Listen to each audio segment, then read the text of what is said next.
I am Nivesh Kashyap. In this video, I will discuss the topic that is same-sex marriage and its related issues, which is our topic number 3 for Patna High Court Assistant Examination 2023. ठीक है, तो इस video में जो ऐसे practice का हमारा series है उसका टॉपिक नंबर 3 है और ये जो टॉपिक है काफ़ी इंपॉर्टेंट है आपके एग्जामिनेशन पॉइंट ऑफ व्यू से, क्योंकि प्रोबेबिलिटी है कि आ सकता है, काफ़ी हाई प्रोबेबिलिटी है, मतलब 90% से ऊपर चांस है कि 3 टॉपिक में से आपको ये टॉपिक देखने को आपके एग्जामिनेशन में मिले। ठीक है, तो बेसिकली इसमें मैं आपको बताऊंगा कि सेम सेक्स मैरिज का जो इशू चल रहा, मतलब अभी तक चला, सुप्रीम कोर्ट में हियरिंग हुआ इस पर, तो इस क्या क्या इसके अगेंस्ट में पॉइंट है और क्या क्या इसके फेवर में पॉइंट्स है। हम दोनों पॉइंट्स को डिस्कस करेंगे और लास्ट में एक रेशनल पॉइंट्स डिस्कस करेंगे कि वे फॉरवर्ड क्या हो सकता है इसका। ठीक है, तो चलिए मैं शुरू करता हूँ। तो सबसे पहले मैंने आपको बता दिया है कि आपको इंट्रोडक्शन कैसे लिखना है, बॉडी को कैसे देखना है। ठीक है, तो बेसिकली अब क्या करूँगा, मैं आपको सिर्फ पॉइंट्स बताऊंगा जो आप अपने ऐसे में इंक्लूड कर सकते हो और ट्राई करो कि खुद से प्रैक्टिस करो फ्रेम करने का। आपके पास पॉइंट्स होगा, आपके पास कंटेंट होगा, तो उसको ट्राई टू मतलब इंक्लूड इन योर ऐसे। ठीक है, इस तरीके से आपको करना है। तो चलिए मैं शुरू करता हूँ। तो बेसिकली ज़्यादा टाइम वेस्ट नहीं करूँगा। Recently the supreme Court of India began hearing a series of petition seeking solemnization of same sex marriage under Special Marriage Act. ठीक है, तो इस तरीके से आपको क्या है, स्टार्ट देना है अपने ऐसे का। The Special Marriage Act of 1954 provides a civil form of marriage for couples who cannot marry under their personal law. ठीक है, सेम जो स्पेशल मैरिज एक्ट ऑफ 1954 है वो किन के लिए होता है, जो अपने पर्सनल लॉ के अंडर में शादी नहीं कर सकते हैं, उनके लिए बेसिकली बनाया गया है। जैसे आप पर्सनल लॉ का कुछ अपना रूल्स है, कुछ रेगुलेशन है, अगर आप पर्सनल लॉ के अंदर शादी करते हो तो उनके रूल्स एंड रेगुलेशन के हिसाब से आपको शादी करना पड़ेगा। लेकिन मान के चलो पर्सनल लॉ कुछ चीज़ों को अलाउ नहीं करते हैं, इन दैट केस अगर आपको शादी करना है तो आप स्पेशल मैरिज एक्ट के थ्रू शादी कर सकते हो। ठीक है, बेसिकली ये इंट्रोडक्शन में आप इसको डाल सकते हो, लिख सकते हो। ठीक है, बाकी ये सब आप पढ़ लेना। ठीक है, अब बात करते हैं सीधा कि सबसे पहले आपको पॉजिटिव आर्ग्यूमेंट से स्टार्ट करना है। पहले मैं यहाँ पे नेगेटिव बता रहा हूँ अगेंस्ट में क्या है, लेकिन जब आप लिखोगे इसे तो ट्राई टू मतलब कि पहले आप उसके फेवर में दो आर्ग्यूमेंट्स कि सेम सेक्स मैरिज क्यों आना चाहिए। ठीक है, उसके बाद आप अगेंस्ट में दे सकते हो। बेसिकली इस जो पीडीएफ है ये, इसमें पहले अगेंस्ट में है, इसलिए मैं अगेंस्ट से शुरू करता हूँ। लेकिन ध्यान रखना कि जब आप एग्जामिनेशन में लिखते हो, देखो इससे फर्क उतना नहीं पड़ता, लेकिन एक इमेज क्रिएट होता है कि आप पॉजिटिव से स्टार्ट कर रहे हो किसी भी चीज़ को। ठीक है, तो सबसे पहले जो सेंटर है हमारा, यानी कि जो सेंट्रल गवर्नमेंट है, वो इसके अगेंस्ट में है बेसिकली। ठीक है, और जो पिटिशंस मतलब डाले गए थे सुप्रीम कोर्ट में, नहीं कि सेम सेक्स मैरिज आना चाहिए, लेकिन जो हमारा सेंट्रल गवर्नमेंट है वो इसके अगेंस्ट में है। तो सेंट्रल गवर्नमेंट के कुछ पॉइंट्स है, व्यू पॉइंट्स हैं उनके। ठीक है, उसको देखते हैं कि क्या क्या हो सकते हैं उसके अगेंस्ट में, मतलब वो सेम सेक्स मैरिज के खिलाफ है बेसिकली। ठीक है, तो कुछ आर्ग्यूमेंट्स हम देखते हैं। तो फर्स्ट आर्ग्यूमेंट सेंट्रल गवर्नमेंट की तरफ से क्या है, रिलीजियस डेफिनेशन ऑफ मैरिज। इसका क्या मतलब है कि जो मैरिज का रिलीजियस डेफिनेशन है, जो मैरिज का इंस्टीट्यूशन है, जो उसका डेफिनेशन दिया गया है, बेसिकली वो सेम सेक्स के बारे में कहीं बात ही नहीं करता है। ठीक है, जो बेसिक जो कॉन्सेप्ट है मैरिज का हमारे हिंदू रिलीजन में, ठीक है, या फिर मतलब पर्सनल लॉ में मुस्लिम लॉ हो या फिर हिंदू लॉ हो, उसमें बेसिकली दो अलग अलग जेंडर के लोगों के साथ मतलब शादी की जाती है। बेसिकली ये डेफिनेशन है उनका। तो वही कहता है marriage has traditionally been between a man and a woman in many religions. ठीक है, बहुत सारे रिलीजन्स में आप देखोगे कि मेन एंड वुमेन के बीच में शादी हो रही है। The Special Marriage Act 1954 was created to overcome the limitations of religious personal law. जैसे हर एक पर्सनल लॉ में कुछ लिमिटेशंस होते थे, तो उसको ओवरकम करने के लिए क्या लाया गया कि ये स्पेशल मैरिज एक्ट लाया गया। लेकिन स्पेशल मैरिज एक्ट में भी ये प्रोविज़न नहीं है कि आप दो सेम जेंडर के लोग मतलब शादी करें। ठीक है, and not to create new institution of marriage. मतलब जो स्पेशल मैरिज एक्ट है उसका मकसद कुछ जो डिफरेंसेस थे ना पर्सनल लॉ में, उसको दूर करने का था, ये नहीं कि एक नया इंस्टीट्यूशन ऑफ मैरिज बना दिया जाए। ठीक है, ये फर्स्ट आर्ग्यूमेंट था सेंट्रल गवर्नमेंट का। ठीक है, तो उनका कहने का मतलब कि जो लेजिस्लेशन हमारा है स्पेशल मैरिज एक्ट, ये भी अलाउ नहीं करता है इस तरीके के शादी को। ठीक है, दूसरा है लेजिटिमेट इंटरेस्ट ऑफ स्टेट। ठीक है, देखो शादी हो, ये एक तरीके का पब्लिक अपीयरेंस होता है, पब्लिक इम्पैक्ट होता है इस पर, ये सेंटर का कहना है। और अगर सेम सेक्स मैरिज हुआ तो इस पर पब्लिक का जो है ना गलत इफेक्ट जाएगा। ठीक है, गलत इम्पैक्ट पड़ेगा। वो देखते पॉइंट्स क्या है। The state has a legitimate interest in regulating marriage and personal relationship as seen in laws regarding to age of consent, prohibited degrees of marriage and divorce। State का क्या कहना है स्टेटमेंट में, ठीक है, अगेंस्ट में, कि एज ऑफ कंसेंट मतलब किस एज में कौन शादी करेगा, ये जो है पावर स्टेट के पास होता है डिसाइड करने का, ठीक है। Keeping in mind the health issue, जैसे मान के चलो पहले क्या होता था कि पहले 15 साल में 14 साल में लोगों की शादी कर दी जाती थी, तो उससे क्या होता था कि विमेंस के हेल्थ पे काफ़ी इम्पैक्ट होता था। तो बेसिकली पब्लिक मोरालिटी को देखते हुए, हेल्थ को देखते हुए सेंटर जो है, गवर्नमेंट जो है लॉ बनाती है कि नहीं हम इसको रेगुलेट करेंगे, ये आपका फंडामेंटल राइट नहीं है कि आप जब मर्जी शादी कर लो, ठीक है। उसी तरीके से प्रोहिबिटेड डिग्री ऑफ मैरिज मतलब किससे आपको शादी करनी है, किससे नहीं करना है, ठीक है, ये भी स्टेट डिसाइड करता है। जैसे कुछ कुछ केस में आपको पता होगा कि कुछ ऐसे पेशेंट होते हैं जैसे जिनको एड्स है, ठीक है, तो आप उनसे शादी करने से मना कर सकते हो, ठीक है। किसी को इस तरीके का डिजीज़ है जो आपको इम्पेक्ट करे, आप अगर उसके साथ शादी करोगे तो वो सब प्रोहिबिटेड है हमारे मतलब लॉज में, ठीक है। डिवोर्स किस किस ग्राउंड पे आपको लेना है या आपको दिया जाएगा, ये भी डिसाइडेड है, ये डिसाइड करती है गवर्नमेंट, ठीक है। तो उसी तरीके से जो शादी भी है ना वो एब्सोल्यूट नहीं है, ठीक है। जैसे एज ऑफ कंसेंट एब्सोल्यूट नहीं है, जैसे किससे आपको शादी करना है ये भी एब्सोल्यूट एक तरीके से नहीं है, ठीक है। डिवोर्स आपको किस ग्राउंड पे मिलेगा ये भी गवर्नमेंट डिसाइड करती है लॉ के through.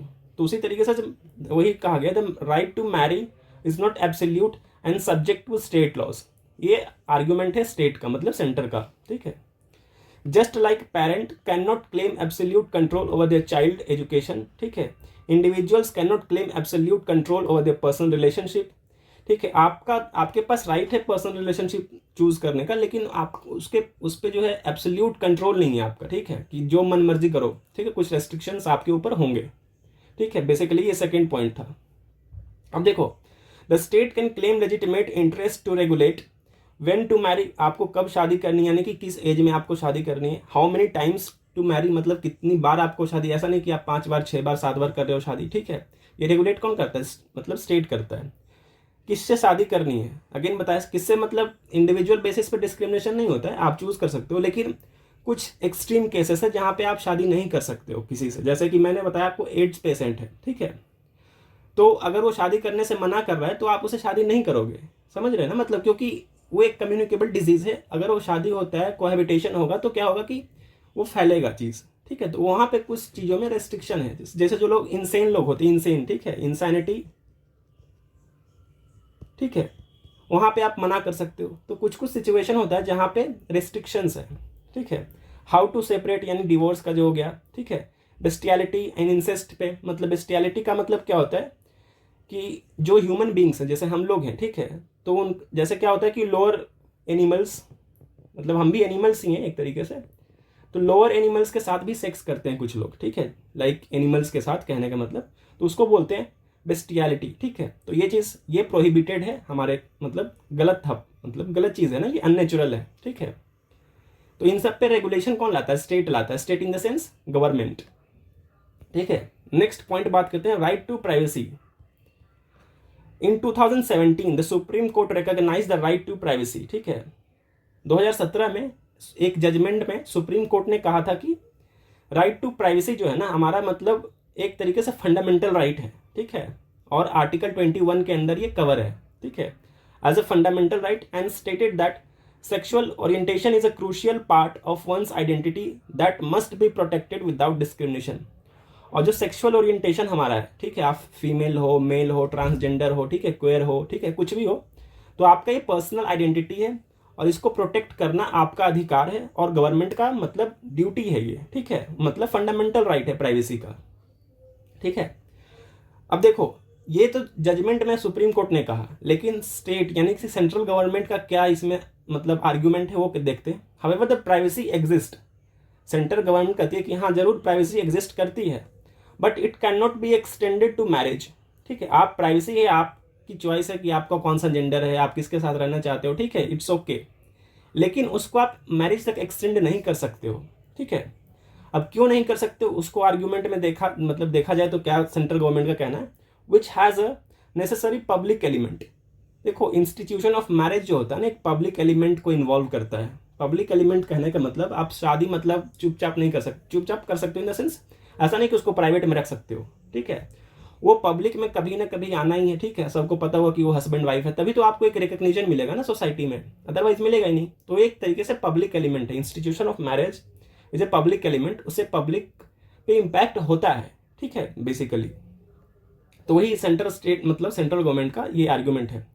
Consenting sexual relation between adults are private, ठीक है। सेक्सुअल रिलेशनशिप एक प्राइवेट चीज है, वो आप बिल्कुल आप अलाउड हो, आपका राइट है वो करना, ठीक है, वो कर सकते हो। But marriage has a public aspect that can not be ignored. लेकिन जो मैरिज है, इंस्टीट्यूशन ऑफ मैरिज है, जब शादियां होती है तो उसका एक पब्लिक इम्पैक्ट होता है, क्योंकि सोसाइटी उसे रिकॉग्नाइज करती है या नहीं करती है, ठीक है। इस पे टोटल पब्लिक पे इम्पैक्ट होता है। तो सेंटर का कहना ये है, ठीक है। नेक्स्ट पॉइंट जो सेंटर अपने मतलब अगेंस्ट में जो बोलता है अपने फेवर में, यानी कि वो क्या कहता है कि Parliament has the authority to decide on the same sex marriage. ऐसा क्यों कि आपको पता होगा कि कोई भी कानून लाने का जो बेसिक लेजिस्लेटिव पावर होता है वो पार्लियामेंट के पास होता है। हाँ, इन सम केसेस क्या होता है कि जुडिशरी हो, एग्जीक्यूटिव हो, वो भी लॉज बनाती है। लेकिन यहाँ पे जब सेंटर कह रहा है कि पावर जो है लेजिस्लेटिव का वो हमारे पास है, पार्लियामेंट के पास है, तो सुप्रीम कोर्ट को इसमें इंटरफेयर करने की जरूरत नहीं, इस पर लॉ बनाने की जरूरत नहीं है, ठीक है। बेसिकली ये पॉइंट है।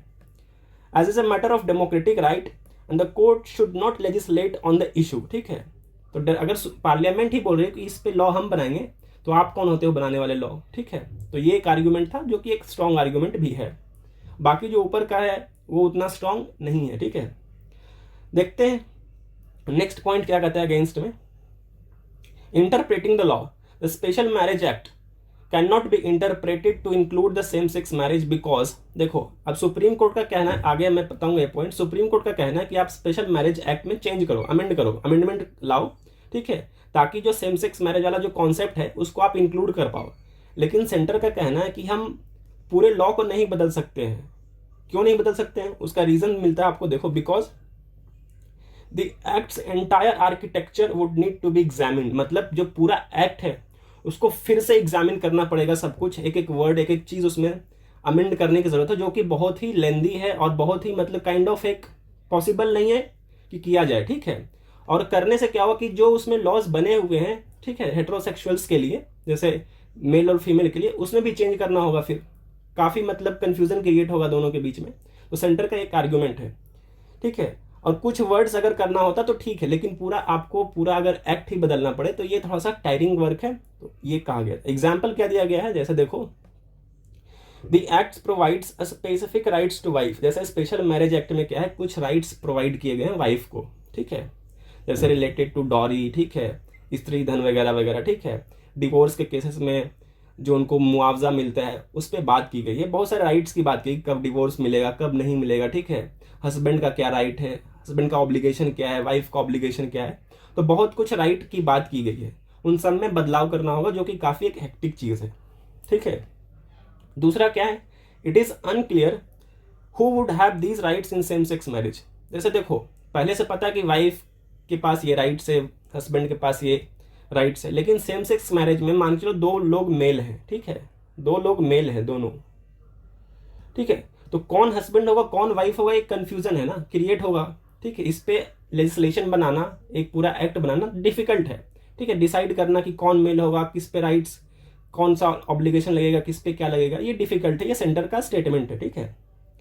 Additionally allowing one party in same sex marriage to have specific right could create a problem for heterosexual marriages. मैंने कहा क्या था कि अगर मान चलो डिसाइड कर भी लिया जाता है तो फिर हेटेरोसेक्सुअल से जो रिलेटेड लॉज बने हुए हैं पहले से, उनमें कंफ्यूजन क्रिएट होगा, ठीक है। तो बेसिकली ये आर्ग्यूमेंट्स है सेंटर का। नेक्स्ट पॉइंट क्या कहता है, law provides specific rights to wife, like the law says that wife acquires the domicile of husband upon marriage. मतलब कि जब शादी होती है तो लॉ कहता है कि जैसे ही शादी होती है मतलब लड़कियों का, तो वो क्या होता है कि डोमिसाइल मतलब जहाँ का लड़का रहने वाला है, तो ऑटोमेटिक क्या होता है, ट्रांसफर हो जाता है वुमेन के ऊपर। मतलब जहाँ का लड़का है तो ऑटोमेटिक क्या है, शादी के बाद लड़की भी वहीं की डोमिसाइल हो जाती है। तो ये लॉ में दिया गया है। लेकिन यहाँ पे अगेन क्रिएट होगा कि who will be the wife in the same sex marriage. यहाँ पे कौन वाइफ होगा कौन हस्बैंड होगा पता ही नहीं है, ठीक है। अगर पता करना है तो अलग से इस पे पूरा करना होगा, जो कि एक हेक्टिक टास्क है और सोसाइटल नॉर्म्स में एक्सेप्टेड नहीं है, ठीक है। नेक्स्ट पॉइंट क्या कहता है, इशू ऑफ डिवोर्स, ठीक है। डिवोर्स में इशू होगा, अगेन वही चीज है कि कौन वाइफ कौन हस्बैंड, किस पे क्या राइट्स, किस पे क्या लाइबिलिटीज है, किसका क्या ऑब्लिगेशन है, ये सब इशू आने हो सकते हैं, ठीक है। तो ये ठीक है। और कौन रेप के लिए गिल्टी माना जाएगा, किसको सोडोमी के लिए मतलब गिल्टी माना जाएगा, रेप किसने किया है, किस पे किया है। बिकॉज रेप अगर देखो तो आईपीसी में जो डिफिनेशन दिया गया वुमेन से रिलेटेड दिया गया है, ठीक है। तो यहाँ पे डिसाइड करना जो है थोड़ा सा मुश्किल होगा कि किसने रेप किया है, ठीक है, कौन, मतलब कंफ्यूजन क्रिएट हो सकता है बेसिकली, ठीक है। अब देखो नेक्स्ट पॉइंट जो है थोड़ा सा स्ट्रांग है, वो क्या है, issue with the adoption of childrens, मतलब जो लोग अडॉप्ट करते हैं बच्चों को, उसके बारे में बात किया गया है। व्हेन क्वेयर कपल्स का क्या मतलब होता है कि जिनको सेक्स ओरिएंटेशन मतलब खुद के सेक्स ओरिएंटेशन को लेकर कंफ्यूजन हो, उनको मतलब कभी लगता है कि वो मेल है, कभी लगता है कि फीमेल है, मतलब काइंड ऑफ ना, ये नेचुरल है, लेकिन वो कंफ्यूज रहते हैं अपने आप को लेकर के कि एक्चुअली उनका जो बिहेवियर है वो मेल का है या फीमेल का है, ठीक है, उनको बोलते हैं क्वेयर कपल्स, ठीक है। जो LGBTQ है इसमें जैसे देखो लेस्बियन है, गे है, ठीक है, बाइसेक्सुअल है, ट्रांसजेंडर है, क्वेयर है, ठीक है, इंटरसेक्सुअल है, एसेक्सुअल है। तो ये मतलब सारे लोग इसमें कवर होते हैं, अलग अलग डेफिनेशन है, आप इसको पढ़ लेना अच्छे से, इसको आपको डिफाइन करने की जरूरत नहीं एग्जामिनेशन में कि आपका हर एक का फुल फॉर्म लिखो, बस इतना लिख दोगे तो काम चल जाएगा। और बेसिक कुछ डिफरेंस है सब में, ठीक है, वो आप गूगल पे सर्च कर लेना, ठीक है। यहाँ पे बताऊंगा तो थोड़ा सा डिले हो जाएगा और, ठीक है। तो क्वेयर कपल्स क्या होता है कि जिनका मतलब अपने सेक्सुअल ओरिएंटेशन को लेकर कंफ्यूजन रहता है बेसिकली, ठीक है। तो अगर मान के चलो वो चिल्ड्रन को अडॉप्ट करते हैं तो it can lead to social stigma, मतलब social stigma, discrimination and negative impact on the child emotional and psychological wellbeing, ठीक है। मतलब जब जिस चाइल्ड को अडॉप्ट करेंगे, ठीक है, तो उस चाइल्ड को पता ही नहीं होगा किसको मम्मी बोलेंगे, किसको पापा बोलेंगे, ठीक है। तो काइंड ऑफ एक सोसाइटल जो प्रेशर होता है, सोशल स्टिग्मा होता है, सोसाइटी में एक्सेप्टेंस नहीं मिलेगा उस बच्चे को, उसकी वजह से क्या हुआ कि साइकोलॉजिकल प्रेशर उस पर आ सकता है, साइकोलॉजिकल डैमेज हो सकता है, बच्चा डिप्रेशन में जा सकता है या कुछ भी हो सकता है उसके साथ, नेगेटिव इंपैक्ट पड़ेगा उसके पर्सनालिटी के ऊपर, ठीक है। क्योंकि आपको पता है कि इंडियन सोसाइटी अभी भी इन सब चीज़ों को एक्सेप्ट नहीं करती है, ठीक है। तो मान के चलो जिस बच्चे को अडॉप्ट किया जाएगा तो उस पर एक बहुत गलत इंपैक्ट पड़ सकता है, ये सेंटर का एक आर्ग्यूमेंट है। नेक्स्ट पॉइंट होता है जेंडर्ड टर्म्स, कहने का मतलब arguments that gender terms like mother, father, husband, wife would be problematic in same sex marriage, मतलब इन सब टर्म्स को डिफाइन करना, कौन मदर है, कौन फादर है, बच्चा किसको माँ बोलेगा, किसको बाप बोलेगा, ठीक है, किसे कौन हस्बैंड होगा, कौन मतलब वाइफ होगी, ये सब डिसाइड करना थोड़ा मुश्किल होगा, ये मतलब सेंटर के आर्ग्यूमेंट से अगेंस्ट में, ठीक है। अब देखते हैं फेवर में कौन कौन से आर्ग्यूमेंट्स हैं, जिस आर्ग्यूमेंट्स की जैसे लगना चाहिए कि नहीं ये तो आना ही चाहिए। तो फर्स्ट है, जैसे देखो आर्ग्यूमेंट्स जब देखते हो ना, तो जब आप ऐसे लिखोगे तो फर्स्ट जब इंस्टेंस में आप लिखते हो, मान के चलो फेवर में लिखा, तो उसी के अगेंस्ट में ट्राई करो कि आप लिखने की कोशिश करो, मतलब दोनों व्यू पॉइंट आपको देना है ऐसे में, ठीक है। एक बायस नहीं होना है आपको कि ठीक है अगर आपको बुरा लग रहा है तो नहीं आप नेगेटिव लिखे जा रहे हो, ऐसा नहीं करना है। अगर आपको अच्छा लग रहा है तो ये नहीं कि पॉजिटिव ही सिर्फ लिख दिया, ठीक है, दोनों आपको लिखना है। तो ऊपर कहा गया था कि एडॉप्शन से लेकर रिलेटेड की इश्यूज हो सकते हैं, तो उसका देखो काउंटर आर्ग्यूमेंट क्या है, opposing same sex marriage by saying it will end the human race unreasonable. जैसे देखो इंस्टीट्यूशन ऑफ मैरिज का क्या मतलब फंक्शन है, अगर आप मतलब पर्सनल लॉ के अंदर जाओ तो उनका मेन मकसद है, उनका मेन मोटो है रिप्रोडक्शन, मतलब काइंड ऑफ की शादी क्यों की जाती है कि यार नेक्स्ट जनरेशन मतलब आगे बढ़े, ठीक है। तो सरोगेसी एक ऐसा मतलब माध्यम है, जैसे आपने सुना होगा IVF का नाम, इन विट्रो फर्टिलाइजेशन, ठीक है, जिससे क्या होता है सरोगेट मदर के अंदर जो है बच्चे को जन्म दिया जाता है, जो मदर कैपेबल नहीं होती है अगर बच्चे को जन्म देने के लिए, तो ठीक है। जैसे जो शाहरुख खान का बच्चा है उसका भी जन्म इसी तरीके से हुआ है, आप देख लेना इन वाइट्रो फर्टिलाइजेशन होता क्या है, ठीक है, मतलब किसी और मदर के वूम में जाके मतलब जो मेल का स्पर्म होता है और विमेन का एग को मिक्स करके जाइगोट बनाया जाता है, उस जाइगोट को प्लेस कर दिया जाता है किसी और मतलब औरत के वूम में जाके, ठीक है। तो उसी को बोलते हैं इन वाइट्रो फर्टिलाइजेशन बेसिकली, ठीक है। और उस प्रोसेस को बोलते हैं सरोगेसी, और जिस मदर के अंदर ये किया जाता है उसको बोलते हैं सरोगेट मदर, ठीक है। तो opposing same sex marriage by saying it will end the human race is unreasonable because adoption is a solution for queer couples who want to raise children. अब देखो बात हुई थी क्वेयर कपल्स जो है कैसे अडॉप्ट करेंगे, तो आप इस सरोगेसी के थ्रू वो अडॉप्ट कर सकते हैं, ये उनके पास सॉल्यूशन है, ठीक है। दूसरा पॉइंट क्या है फेवर में, marriage being a fundamental right, ठीक है। आपको पता होगा कि फंडामेंटल राइट्स जो मौलिक अधिकार हमारे हैं, ठीक है, वो हमारे कॉन्स्टिट्यूशन प्रोवाइड करता है, जो कि बेसिक स्ट्रक्चर में भी आता है। The demand for marriage equality comes from less economically privileged people who need legal protection, ये सब फालतू देखने पढ़ लेना एक बार, claiming that it is a matter of for urban elites is deceptive, ये सब थोड़ा कुछ नहीं है। देखो बेसिकली मैं समझाता हूँ फंडामेंटल राइट्स के, इसमें आपको पॉइंट्स ऐड क्या करना है, ठीक है। मैरिज जो है ना फंडामेंटल राइट के अंदर आ गया, ठीक है, मतलब आप शादी करने का आपके पास हक है। हाँ रीजनेबल रिस्ट्रिक्शन है, रीजनेबल रिस्ट्रिक्शन हर एक फंडामेंटल राइट्स में आपको मिलेगा, लेकिन शादी करना आपका फंडामेंटल राइट है। और फंडामेंटल राइट कहने का मतलब इक्वालिटी होना चाहिए, आर्टिकल 14 हो, आर्टिकल 15 हो, आर्टिकल 21 हो, आपको इसको भी मेंशन करना होगा, ठीक है। आर्टिकल 14, 15, 21, ठीक है, इसमें राइट टू इक्वालिटी की बात की गई है, राइट टू लिबर्टी की बात की गई है, ठीक है। तो मैरिज जो है ना आप अपने चॉइस से कर सकते हो, ठीक है, हाँ रीजनेबल रेस्ट्रिक्शन को हटा करके। तो बेसिकली अगर जो LGBTQ के लोग हैं, ठीक है, उनके पास भी तो ये राइट्स है ना। अगर नेचुरल लोगों के पास अगर राइट है, नेचुरल इन द सेंस कि जो कॉमन सोसाइटी में जो जिसको कॉमन बोलते हैं, जो मेल है, फीमेल है, डिस्टिंग्विश है, उसके अलावा जैसे मान के चलो जो लेस्बियंस हैं, गे हैं, ठीक है, बाइसेक्सुअल्स हैं, ट्रांसजेंडर है, उनके पास भी तो ये आर्टिकल 14, 15, 21 का राइट्स है। तो उनके पास भी तो राइट्स है कि वो शादी कर सकते हैं और जिससे मर्जी वो कर सकते हैं। ये पॉइंट्स आपको डालना है मतलब फेवर में, ठीक है।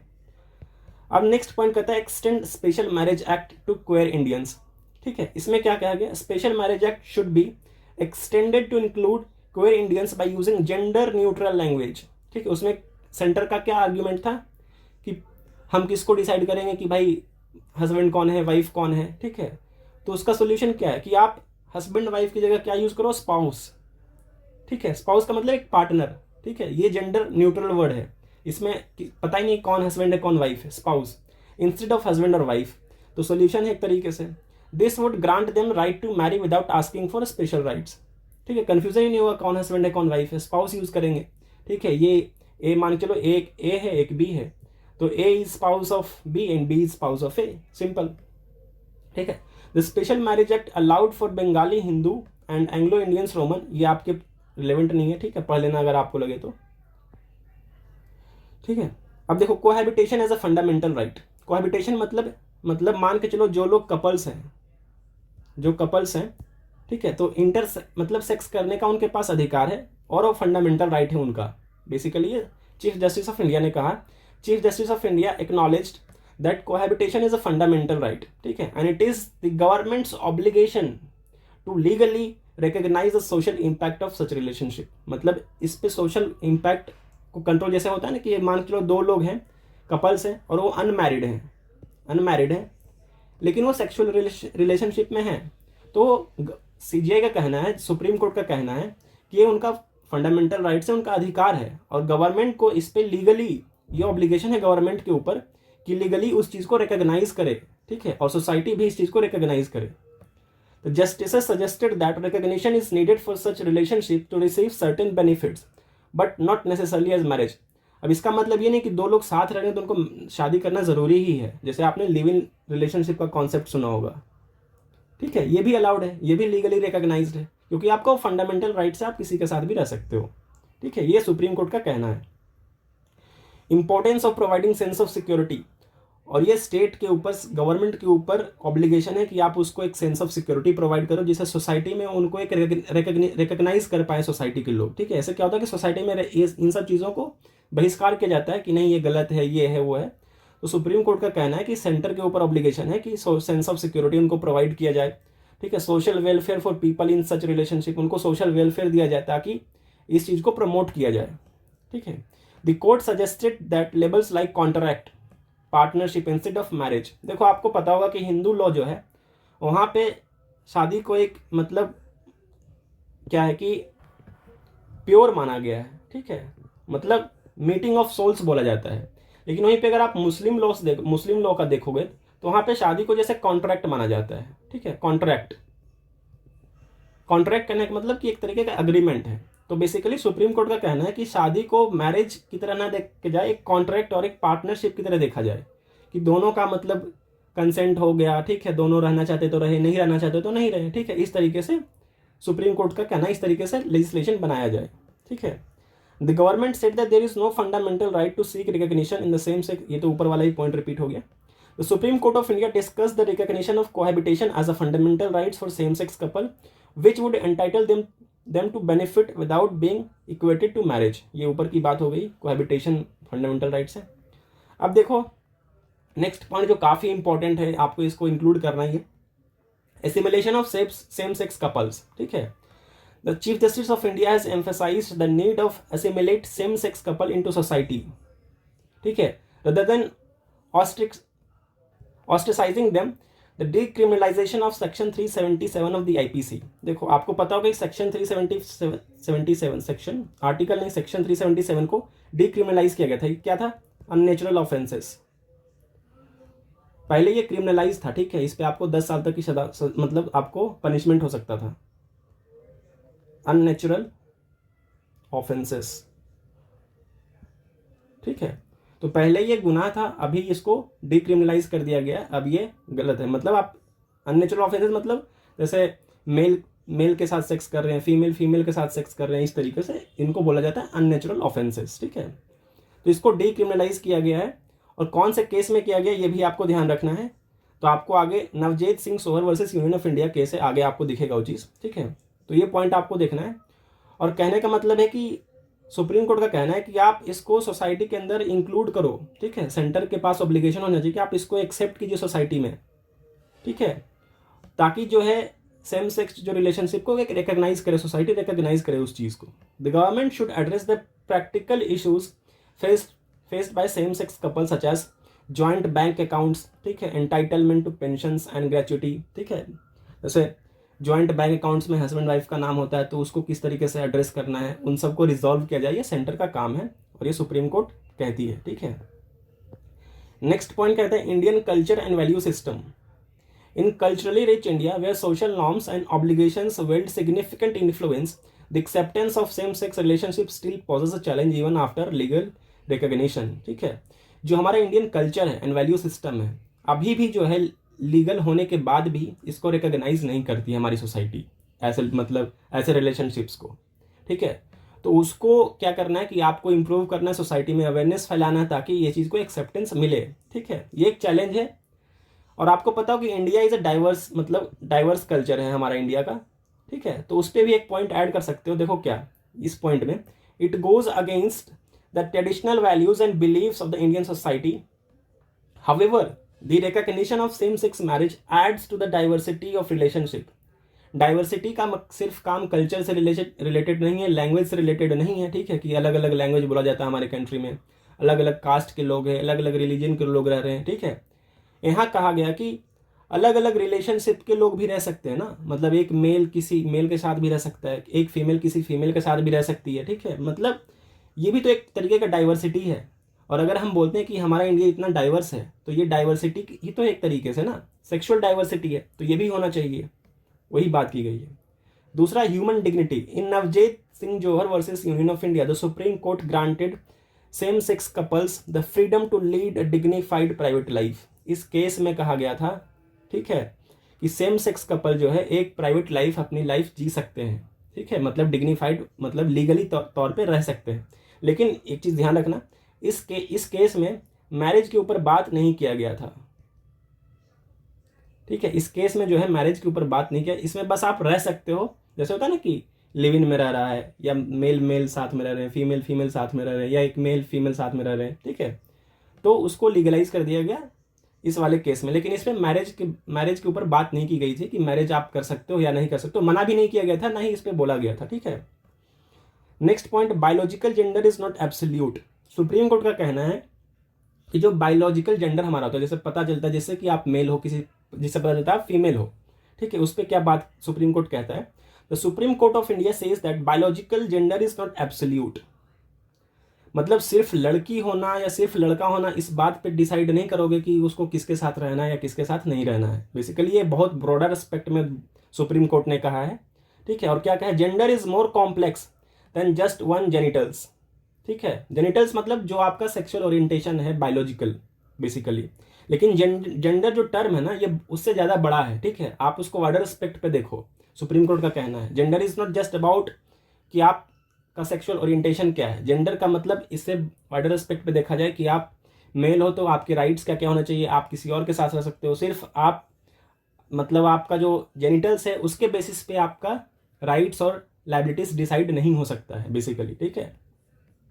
There is no absolute concept of men and women, ठीक है। तो बेसिकली ये कहा गया था, आपको इस पॉइंट को अच्छे से, मतलब ये बहुत ही इंपॉर्टेंट पॉइंट है, ये रिमार्केबल पॉइंट है, इसको आप स्टार लगा लो, इसको तो ऐड कर ही लेना आप पॉइंट में, ठीक है।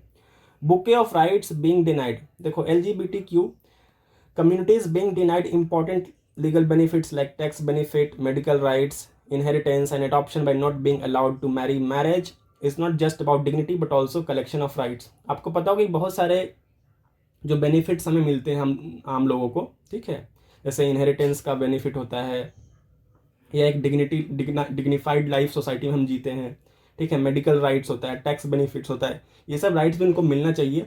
और क्यों मिलना चाहिए? क्योंकि अगर सभी को मिल रहा है, राइट टू इक्वालिटी की आर्टिकल 14 में कहा गया, राइट टू इक्वालिटी की बात की गई है, तो इससे इसका वायलेशन भी हो रहा है एक तरीके से, इस पॉइंट को भी आप ऐड कर सकते हो, ठीक है।